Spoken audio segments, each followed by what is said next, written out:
G. This is the voice consonant sound G. G. Position the back of your tongue at the back of the roof of your mouth on what's called the soft palate.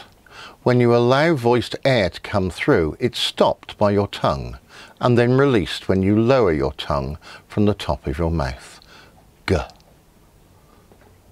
Watch the shape of my mouth as I say the word G. We find this sound at the beginning of the word girl. G. Girl.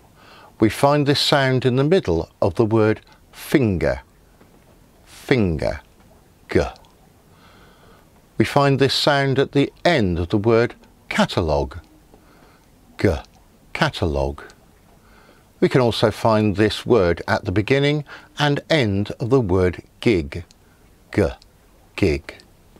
Now, try these different words after me. Girl. G. Finger. G. Catalogue. G. Gig. G.